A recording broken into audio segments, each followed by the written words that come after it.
할렐루야. 오늘 주의 성령이 충만한 주일 될 수 있기를 주의 이름으로 축원합니다. 성령 충만함으로 하나님의 은혜의 보좌 앞으로 담대히 나아가는 저와 여러분 되시기를 주님의 이름으로 축원합니다. 여러분, 지금 우리 자녀들이 영유치부, 유초동부, 여름성령학교를 하고 있습니다. 우리 아이들이 많이 올 때는 보니까 한 60명까지도 오더라고요. 전도 주일날 보니까 그 정도 오더라고요. 평균 출석이 이제 유초동부가 한 40명, 50명 정도 되는 것 같아요. 영유치부가 또 처음에 시작할 때는 한 8명 뭐 이렇게 했는데 지금 보니까 한 30명 정도 앉아 있는 것 같아요. 꽤 앉아 있더라고요. 어제 이제 토요일 날 제가 영유치부 여름성경학교 개회 설교를 하러 갔어요. 개회 설교를 하러 갔는데 이게 아이들이 한 2살부터 시작해가지고 7살까지 앉아 있으니까 이게 어떤 아이들을 초점을 맞춰서 설교를 해야 될지 모르겠더라고요. 아이들이 이제 처음에 같이 한번 읽어볼까요 하는데 2살짜리 아이들은 한글을 모르잖아요. 당황스럽더라고요. 그래가지고 한글을 너희들이 모르지 이러면서 자 따라 읽습니다 하면서 따라 읽게 하고, 또 한참 이렇게 설교를 하는데 챔피언 이런 단어가 나와요. 근데 챔피언이란 단어를 잘 모르잖아요, 아이들이. 좀 당황스럽더라고요. 또 이제 설교를 하다가 모든 사람이 죄인입니다 라고 했는데 유치부 아이가 7살 되는 아이가 자기는 죄가 없대요. 와, 정말 당황스럽더라고요. 이게 어른 설교보다 아이 설교가 더 힘들구나, 이런 생각을 했어요. 한글도 모르는 아이들에게 말씀을 전하는 게 이렇게 쉽지 않구나라는 생각을 했습니다. 그러면서 이제 제가 보면서 우리 주일학교 선생님들이 정말 탁월하시다. 진짜 이 목사보다 더 능력이 있다. 정말 많이 수고하신다. 이런 생각이 들었습니다. 여러분들 이제 우리 영유치부, 유초등부 선생님들을 만날 때에 한 번씩 만나면 잘하고 계십니다, 훌륭합니다 이렇게 격려도 해주시고 칭찬도 해주시고 또 기도로 응원도 해주시면 감사하겠습니다. 그리고 오늘 주일을 이제 2부 예배를 마치고 나면요, 우리 중고등부 아이들과 청년부가 연합으로 여름 수련회를 떠납니다. 버스를 타고 갈 거예요. 주일 예배를 마치고 철원에 있는 기마교회라고 역사가 한 100년 넘은 교회예요. 그런 교회가 있는데 우리 교회에서 1시간 반 정도 넉넉 잡아서 그 정도 걸리더라고요. 가는데 이제 저녁 집회를 마치고 또 돌아오는 친구들이 있어서 저녁 집회 마치고 나오는 차가 있습니다. 그리고 내일 오전에 이제 내일 방학식을 하는 친구들이 있더라고요. 우리 중고등부 아이들 중에 그 아이들을 태워서 들어가는 차가 있습니다. 그리고 내일 오후에 또 직장 마치고 들어가는 친구들이 있어요. 그래서 그 또 차가 있어요. 그래서 그리고 또 내일 저녁 집회를 마치고 또 나오는 차가 있습니다. 수시로 차가 들락날락합니다. 혹시 여러분 주변에 이제 중고등부 학생들이나 청년들이 있으면 이렇게 참석할 수 있도록, 하루라도 참석할 수 있도록 이렇게 건면을 해주세요. 여러분 수련회가 정말 귀하더라고요. 우리 수련회가 되게 재미있기도 하고 또 이 수련을 통해 가지고 아이들이 교회 안에서 친구를 사귀고 또 친해지고 또 교회에 잘 정착하고 적응하는 그런 시간이 되는 것 같아요. 또 역시 마찬가지로 우리 중고등부, 청년부 교사 선생님들 보시면 또 감사하다고 또 잘하고 계신다고 그렇게 격려도 해주시고, 또 수련회 기간 동안에 식사를 담당해 주시는 우리 권사님들이 계셔요. 그런 분들 보시면 격려도 해주시고 응원도 해주시고 또 이 수련회를 정말 안전하게 마칠 수 있도록, 은혜롭게 마칠 수 있도록, 주님을 인격적으로 만나는 귀한 시간이 될 수 있도록 여러분은 함께 기도해 주시기 바랍니다. 여러분, 오늘 주일이 여러분 어떻습니까? 어떻습니까? 이렇게 물어보면 여러분 좋습니다 라고 그렇게 대답을 해주세요. 아시겠어요? 별로 안 좋습니까? 막 비가 와가지고 힘들어 죽겠는데 오늘 막 주차장도 질퍽하고 그렇습니까? 그래도 오늘 좋습니다. 이렇게 한번 해볼까요? 오늘 주일 여러분 어떻습니까? 좋습니다. 다시 한 번 더. 오늘 주일 여러분 어떻습니까? 좋습니다. 네, 오늘 좋은 하루 또 주님과 함께하는 주일을 될 수 있기를 주의 이름으로 축원합니다. 여러분, 가수 송대관 씨의 네 박자 인생이라는 이 곡이 있죠. 찬양은 아닌데 가요가 있죠. 여러분 아시죠? 많이 불러보셨죠? 어떻게 누가 마이크 드릴까요? 한번 불러보실 분. 어떻게 부릅니까? 제가 이 곡을 잘 몰라요. 근데 몇 번 들어봤는데 보니까 이런 가사가 있더라고요. 네 박자 속에 뭐가 있다? 뭐가 있어요? 예? 사랑도 있고 이별도 있고 눈물도 있다 뭐 이러면서 그러죠. 아시죠? 여러분, 영적으로도 삼박자가 있는 거 아십니까? 영적인 삼박자가 뭐냐면 말씀과 기도와 찬양이에요. 이 말씀과 기도와 찬양, 영적인 삼박자 속에 기쁨도 있고 축복도 있고 승리도 있고, 그리고 또 하나, 오늘 말씀, 인생의 역전도 하나님께서 주실 줄 믿습니다. 사랑하는 성도 여러분, 우리의 인생이 정말 말씀과 기도와 찬양으로 영적인 삼박자로 채워진다면 하나님께서 우리의 인생 가운데 인생 역전을 누리게 하신다고요. 이런 역전을 누릴 수 있기를 주의 이름으로 축원합니다. 과거에는 보니까 인생 역전, 이게 텔레비전에 인간극장에 많이 나오더라고요. 불굴의 막 의지를 가지고 역경과 고난 가운데서, 가난 가운데서 이겨내가지고 자수성가한 사람들을 보고 막 인생 역전했다라고 하면서 그런 사람들을 소개하는 그런 프로그램들이 있었어요. 근데 어느 순간인가부터 우리 세상에서 인생 역전이란 말이 로또와 함께 사용되고 있어요. 로또 하니까 인생 역전하면서 로또와 함께 따라다니게 되더라고요. SBS에서 그것이 알고 싶다, 인생 역전 로또 당첨 그 이유라는 제목의 방송이 되었었어요. 그 로또 인생 어떻게 되었느냐, 그 이후에 이제 그들의 삶을 이제 추적을 해보니까 1등에 당첨됐던 사람이 170억을 받은 부부가 있는 거예요. 170억. 와, 생각해보세요. 170억. 갑자기 막 큰 돈이 들어오니까 그 남편이 그냥 일을 그만둬 버리는 거예요. 맨날 놀기만 해. 맨날 놀기만 해. 근데 아내는 그런 남편이 못마땅해 가지고 집에서 이제 삼식이가 되어 버리니까 막 싸우는 거예요. 맨날 부부 싸움 하는 거예요. 남편은 또 남편대로 친정 식구들에게 돈을 퍼다 주는 그 아내가 미워 가지고 맨날 부부 싸움을 하는 거예요. 그렇게 결국에는 로또 당첨된 지 9개월 만에 합의 이혼을 했습니다. 근데 그 부부가 동일하게 고백하는 게 뭐였냐면, 참 이렇게 형편이 넉넉해진 것 같은데 그렇게 예전에 가난하게 살 때, 그냥 그럭저럭 살 때 형편은 넉넉하지 않았지만은 사이좋게 살았던 그때가 참 그립습니다 라는 이야기를 하더라고요. 여러분, 우리 인생이 돌이켜보면 참 평안하고 물질적으로 좀 넉넉해 보여도 그래도 그때 가난할 때 이렇게 부딪혀 살 때 그때가 참 그립지 않습니까? 그럴 때가 있죠. 또 40억 당첨된 이제 그런 B씨 부부가 있었어요. 이 사람들은 돈이 많아가지고 40억이 이제 당첨이 되니까 인생 역전한 거죠. 막 아는 사람들한테 전화가 옵니다. 돈을 빌려달라고. 돈을 빌려줬는데도 불구하고 좀 더 빌려주지 않는다고 막 서운한 소리를 해요.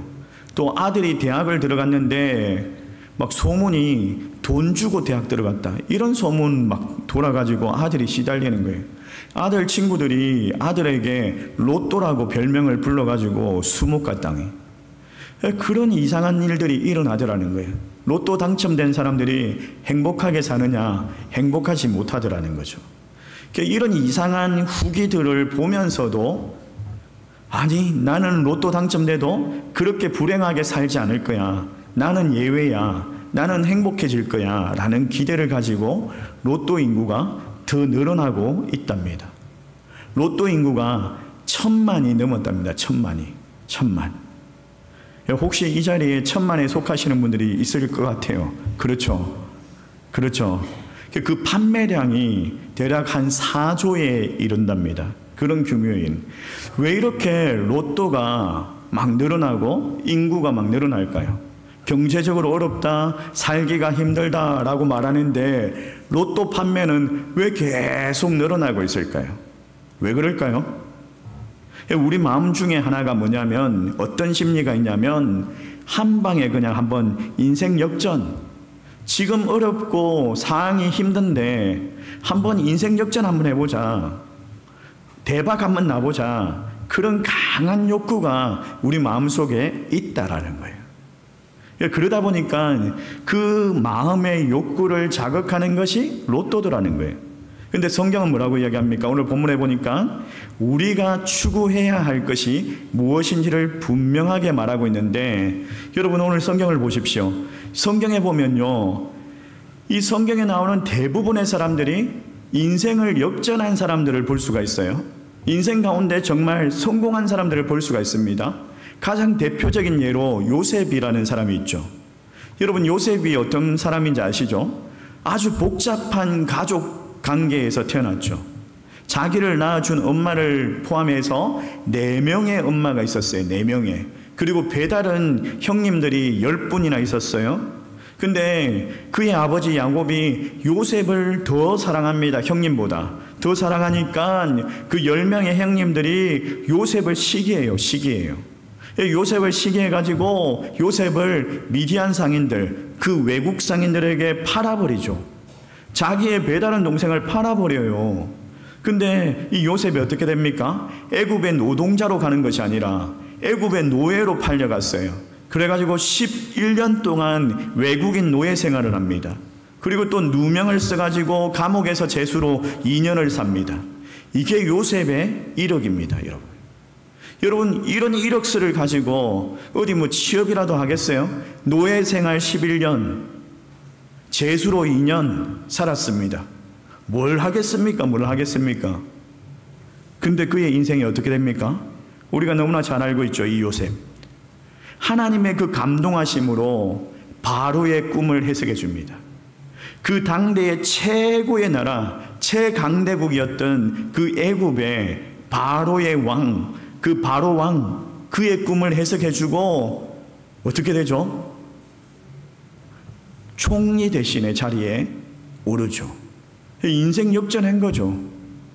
나중에는 자기를 팔았던 그 형들이 요셉 앞에 와가지고 무릎을 꿇고 용서해달라고, 살려달라고 인생 역전을 경험했어요. 근데 요셉만 그렇습니까? 여러분 성경에 나오는 또 역전의 주인공 또 누가 있어요? 누가 있죠? 생각해보세요. 다니엘도 있지 않습니까? 나라가 전쟁에서 패망했습니다. 포로로 잡혀갔습니다. 포로의 신분입니다. 근데 이 다니엘이 그 잡혀갔던 나라에서 높은 간직에 오르게 되죠. 그것뿐만이에요. 다리오 왕 때는 고위 간직들이 120명이 있는데 그 120명이 전국을 다스리고 있었어요. 그 중에서 그 관리들을 감독하는 총리가 3명 있었습니다. 그 총리 중에 가장 높은 사람, 가장 어떤 자리에 있는 사람이 포로 출신이었던 다니엘이에요. 그러니까 아니 나는 이 나라 출신인데, 나는 왕에게 공을 세운 사람인데, 아니 저 포로 출신이었던 다니엘이 우리 위에 있다고? 이런 정적들이 생겨나는 거죠. 다니엘을 시기하는 사람들이 생겨난 거죠. 그래가지고 그들이 뭔가 이렇게 법을 만듭니다. 법을 만드는데 그 법이 뭐냐면 왕에게 절을 하도록, 왕이 아닌 다른 신들에게 절하는 사람들을 잡아서 사자굴에 던지도록 그렇게 법을 만들었어요. 근데 이 법의 올무에 누가 걸렸습니까? 다니엘이 걸렸죠. 다니엘이 왜? 하나님 앞에 날마다 나아가서 기도하는 사람이었거든요. 왕도 그걸 모르고 이 법을 만든 거예요. 다니엘을 그렇게 총애하는 왕이 이 법을 만든 거예요. 자기가 만든 법이니까 어떻게 다니엘을 도와줄 방법이 없습니다. 어쩔 수 없이 다니엘을 그냥 사자굴에 던져 넣었습니다. 근데 사자들이 다니엘을 잡아먹었습니까? 어떻게 됐죠? 잡아먹었어요? 안 먹었어요? 안 먹었어요. 왜? 하나님의 천사들이 하나님께서 이 다니엘을 보호해 주셨어요. 그리고 나서 그 다음날 왕이 가가지고 다니엘아 살아있냐 이렇게 물어보니까 다니엘이 예 여기 안전하게 살아있습니다. 하나님께서 나를 살려주셨습니다 라고 말하거든요. 그래서 다니엘을 건져냅니다. 그리고 다니엘을 고발했던 그 신하들 간신배들을 잡아와가지고 사자굴에 던져넣죠. 여러분 다니엘서 6장 24절 말씀, 이 말씀을 읽으면 막 아주 통쾌하죠. 한번 읽어볼까요? 같이. 통쾌하죠. 같이 읽습니다. 시작. 왕이 말하여 다니엘을 참수한 사람들을 끌어오게 하고 그들을 그들의 처자들과 함께 사자굴에 던져 넣게 하였더니 그들이 굴 바닥에 닿기도 전에 사자들이 곧 그들을 움켜서 그 뼈까지도 부서뜨렸더라. 여러분 다니엘을 죽이려고 했던 사람들이 오히려 죽임을 당했어요. 다니엘의 그 대적들이 다니엘을 건드리지 않았던 그 사자들이 다니엘의 그 대적들을 어떻게 했죠? 막 굴 바닥에 닿기도 전에 사자들이 그들을 움켜서 그 뼈까지 부서고 한 입에 그냥 이런 인생이. 여러분 오늘 본문에 보니까 요셉과 다니엘 그들의 인생에 못지않는 아주 드라마틱한 인생 역전이 나오고 있습니다. 성경에 보면 아각 사람 하만이라는 사람을 소개하고 있죠.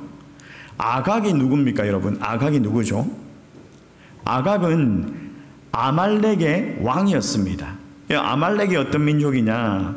그러니까 하나님께서 사무엘을 통해 가지고 사울에게 그 아말렉을 진멸시켜라 라고 명령을 하시죠.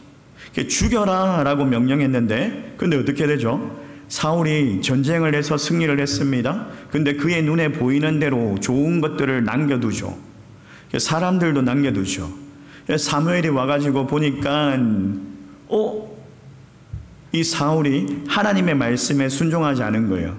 왜 하나님의 명령에 순종하지 않았습니까? 왜 이렇게 남겨두었습니까? 라고 물었더니 사울이 뭐라고 이야기하죠? 이 좋은 짐승들을 하나님께 예배드리려고 했습니다 라고 변명을 해줘. 그래서 사무엘이 뭐라고 이야기하죠? 순종이 제사보다 낫다라고 하면서 책망을 하죠. 그때 아마 사울이 하나님의 명령에 불순종해가지고 진멸하지 않았던 아말렉 사람 중에 한 사람이었던 것 같아요. 그 사람 중에 한 사람 하만이 페르시아까지 어떻게 해가지고 왔어요. 아말렉의 왕족이었던 이 하만이 페르시아의 왕 아수에로에게 총애를 받습니다.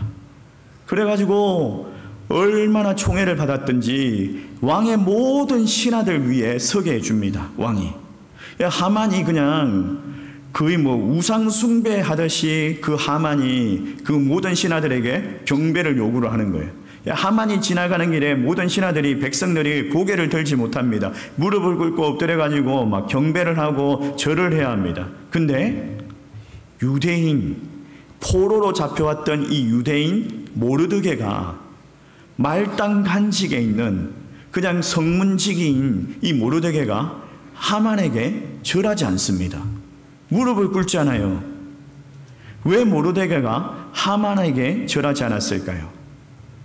아마도 아말렉은 유다야의 원수이기 때문에 그랬을 수도 있습니다. 또 한편으로 하나님 한 분만을 섬기는 유대 민족이기 때문에 이 모르드게가 그렇게 사람을 우상 숭배하면서 경배할 수가 없었던 거예요.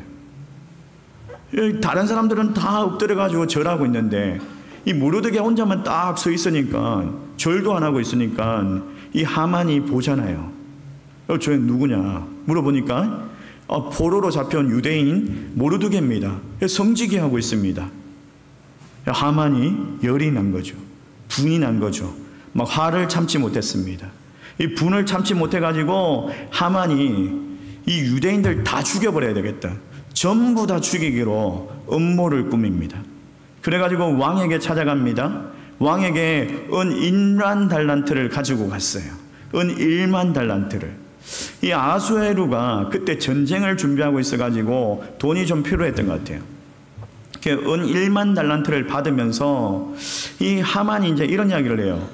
왕이시여, 아니 이 나라에 한 민족이 사는데, 포로로 잡혀온 민족이 있는데 그들이 나라에 손해를 끼치고 있습니다.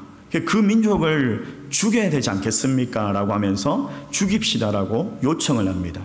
왕이 이제 들어보니까 누군지도 모르고 어떤 민족인지도 물어보지도 않고 1만 달란트에 눈이 멀어가지고, 그리고 또 그 민족이 손해를 끼치고 있다니까, 나라에 손해를 끼치고 있다고 하니까, 그래 네 마음대로 해라 라고 하면서 왕의 반지를 주죠. 왕의 이름으로 이제 조서를 꾸며가지고 전국에 보내가지고 유대인들을 이제 죽이기로 날짜를 정했습니다. 12월 13일 죽이기로 이제 날짜를 받았습니다. 그날은 12월 13일이 되면 주변에 유대인들이 있으면 잡아 죽여라, 그리고 그들의 재산을 뺏어라 라고 그렇게 명령이 떨어진 거예요. 그리고 또 이 하만이 자기에게 절하지 않았던 이 모르드게, 이 유대 사람 이 모르드게를 죽이기 위해 가지고 처형대를 만듭니다. 처형대를 만드는데, 자 오늘 성경에 뭐라고 이야기하죠? 높이가 얼마라고요? 50규비가 되더라 라고 얘기해요. 1규빗이 얼마냐면, 여러분 한 성인의 남자의 이 손끝에서 여기 팔꿈치 끝까지가 1규빗이에요. 1규빗. 동양 사람들은 좀 키가 작으니까 이게 한 평균적으로 한 45cm 정도가 된대요. 서양 사람들은 이제 저 중동 사람들 좀 키가 크니까 한 얼마 정도 될까요? 한 50cm 정도 된다라고 합니다. 그러니까 50규빗이면 얼마 정도 높이가 되죠?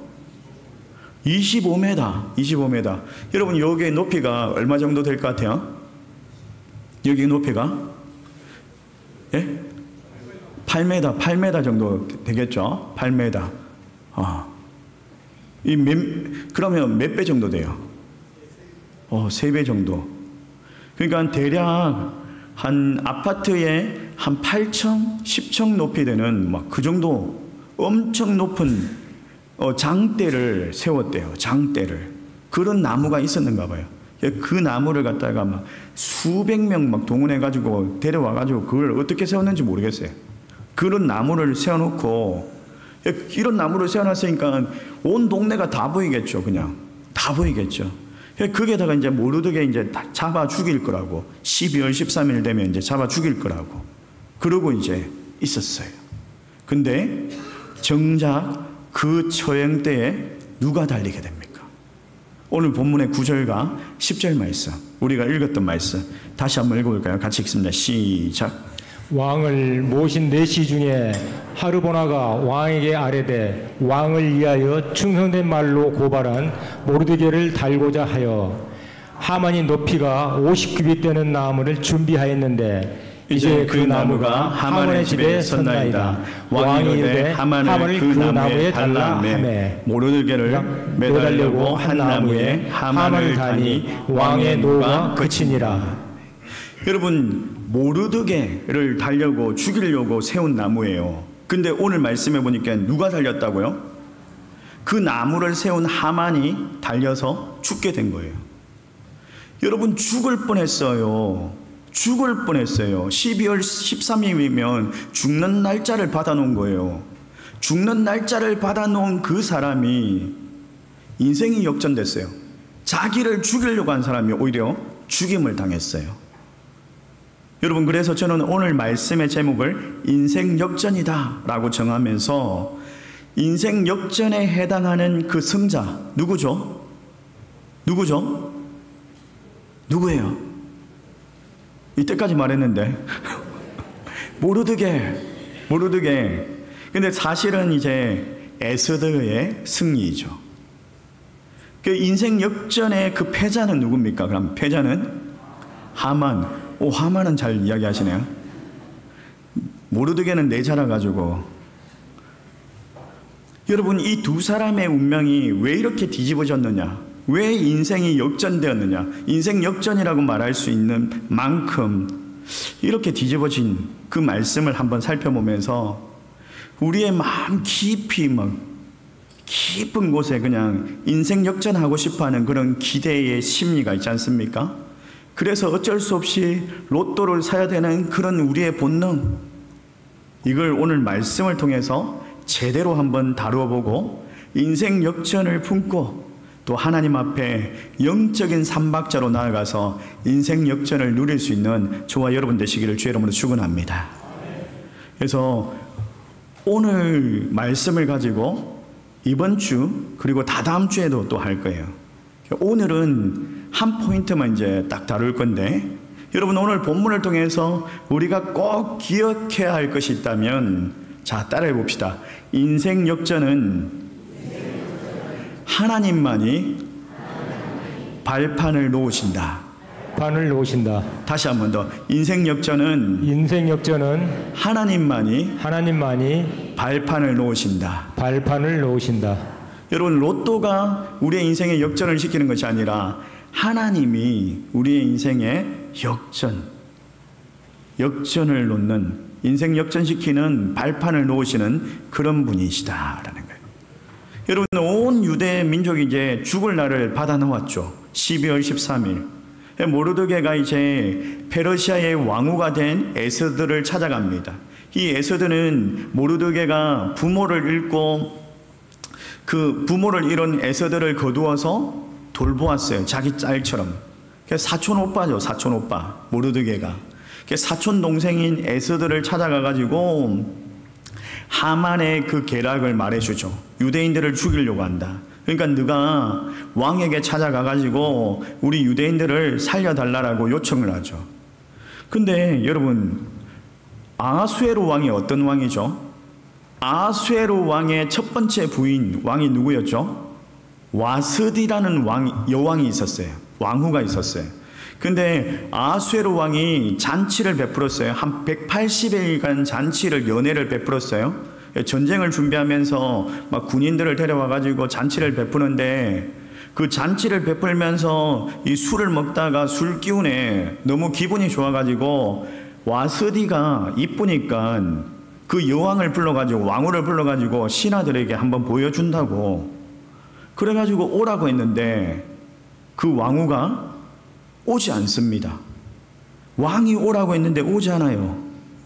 그래가지고 성경에 보니까 왕이 진노하여 마음속에 불 붙는 듯 하였다라고 해요. 화가 나가지고, 얼마나 성격이 급하고 성격이 고약했으면, 그래가지고 이 와스디를 폐위를 시켜버리죠. 왕후에서 그냥, 왕족이었던 왕후에서 그냥 서민 생활을 하도록. 그 이후에 어떻게 됐는지 모르겠어요. 성경에는 안 나오는데 아마 죽임을 당했을 거다. 그러니까 우리나라 말로 사약을 받아서 죽었을 거다. 이렇게 이제 그런 외경 쪽에는 그렇게 나와요. 그런 왕이에요. 아주 무서운 왕이죠. 왕의 명령에 조금이라도 딱 어기면은 죽임을 당해요. 근데 그리고 나서 이제 왕후를 뽑았는데 에스더가 두 번째 왕후가 된 거죠. 두 번째 왕후가 됐는데 이 에스더하고 왕후로 간택되어서 결혼한 지가 이제 벌써 6년이 지났어요. 6년. 그러니까 6년 정도 지나면은 어떻게 되는 거예요? 약간 좀 신혼생활의 그 즐거움은 살짝 식은 권태기가 찾아오는 그런 시기가 아닙니까? 맞죠? 아니에요? 예? 생각이 안 납니까? 지금도 달콤하고 지금도 결혼 생활이 즐겁습니다. 이렇습니까? 솔직히 이제 한 6년 지나면 이제 의리로 살아가잖아요. 예? 친구처럼 이러면서 의리로 살아가요. 안 그렇습니까? 전후에 이러면서. 그렇게 살아가잖아요. 이제 한 6년이 지났어요. 시간상으로 6년이 지났고, 이 아하수에로 왕의 평소의 성격을 살펴보면요, 이미 실정을 느낀 권태기가 왔어요. 그리고 그러다 보니까 이제 에스더를 부르지 않은 지가 30일이 지난 거예요. 30일 동안, 그러니까 한 달 동안 벌써 왕의 얼굴을 보지를 못했어요. 왕이 에스더에게 오지를 않았어요. 왕이 불러야지 갈 수 있거든요. 왕이 안 부르는데도 가면은 왕이 화가 나가지고 죽여버려, 폐위시켜버려 이러면은 폐위가 될 수 있어요. 에스더가 두려워하죠. 왕에게 갈 수가 없습니다. 왕이 나를 부르지 않은 지가 벌써 30일이 지났습니다 라고 이야기를 합니다. 그런데 모르드게가 정말 강하게 권면을 합니다. 하나님께서 하신다라고. 그래서 에스더가 어떻게 합니까? 그 모르드게의 금고를 받아들여서 죽으면 죽으리라 라는 각오로 3일 동안 금식을 하고 왕 앞에 찾아갑니다. 왕이 부르지도 않았는데 왕 앞에 찾아가요. 목이 날아갈 수도 있는데 왕 앞에 찾아가요. 찾아갔더니 왕이 들고 있는 금홀, 그 지팡이를 내밀어서 살려주죠. 그러면서 왕이 너무, 오늘 성경에 보면, 오늘 성경에 안 나오지만 너무 사랑스러워 보였다라고 얘기해요. 너무 사랑스러워 보였다고. 여러분 한번 생각해보세요. 3일 동안 굶고 찾아갔어요. 두렵고 떨리는 마음으로 찾아갔어요. 근데 너무 사랑스러웠대요. 여러분 누가 이렇게 하셨어요? 누가 이렇게 사랑스러워 보이도록 만드셨습니까? 누가 하셨죠? 누구예요? 다시 한번 누가? 하나님이시죠. 하나님께서 하셨다는 거예요. 그뿐만 아니라 이제 에스더가 이제 지혜를 발휘해가지고 잔치를 베풀죠. 잔치를 베푸는데 아수에로 왕이 에스더에게 하는 말을 한번 보세요. 자, 5장 3절 말씀 우리 같이 한번 읽어볼까요? 같이 읽습니다. 시작. 왕이 이르되 왕후 에스더여 그대의 소원이 무엇이며 요구가 무엇이냐 나라의 절반이라도 그대에게 주겠노라 하니. 여러분 30일 동안 찾지 않던 자기 부인에게 뭐라고 이야기하죠? 왕후 에스더에게 뭐라고 이야기하죠? 네 소원이 뭐냐? 야, 요구하는 건 다 들어줄게. 나라의 절반이라도 주겠다라고 얘기해요. 나라의 절반이라도 주겠다라는 거예요. 야, 이렇게 정신없는 맹세를 누가 하도록 했습니까? 누가 하도록 만들었습니까? 누가요? 다시 한번 더 누가? 하나님께서 하셨다는 거예요. 사랑하는 성도 여러분, 꼭 기억하십시오. 우리 인생의 역전은 누가? 하나님이에요. 어떤 경우에도 반드시 하나님께 있다는 것을 믿으시기 바랍니다. 여러분, 우리 인생의 역전은 하나님께서 시작하셔야 가능한 줄 믿습니다. 하나님께서 하게 하셔야 할 수 있습니다. 하나님께서 되게 하셔야 될 수 있습니다. 그러므로 오늘 내 인생의 역전, 내 인생의 반전을 위해서 하나님 앞에 매달릴 수 있기를 주의 이름으로 축원합니다. 로또에 매달릴 필요가 없어요. 우리 인생은 그 불완전한 존재이기 때문에 부족함이 많지 않습니까? 많은 사람들이 그 부족함을 메우기 위해 가지고 돈, 권력, 명예, 쾌락 이런 것들에 막 집중하면서 추구하면서 살아갑니다. 근데요, 그 인생이 그렇게 추구하면서 살아가도 그걸로 채워지지가 않아요. 잠언 성경에 뭐라고 이야기합니까? 잠언에서 지혜를 얻는 것이 은보다 낫고 그 이익이 정금보다 낫고 그 지혜 속에 장수와 부귀와 또 평강이 있고 생명이 있다라고 말합니다. 여러분, 하나님의 지혜를 구할 수 있기를 주의 이름으로 축원합니다. 하나님 주시는 그 지혜, 그것이 우리 인생의 역전, 하나님께서 주실 줄 믿습니다. 하나님께서 약속하셨어요. 구하라 그러면 주시겠다라고. 여러분, 어떤 어려움 가운데 있습니까? 어떤 환난 가운데 있습니까? 어떤 걱정과 근심이 있습니까? 하나님의 지혜를 구하면서 하나님 앞에 매달리면서 하나님께서 주시는 인생 역전, 그 승리를 얻을 수 있는 저와 여러분 되시기를 주의 이름으로 축원합니다. 우리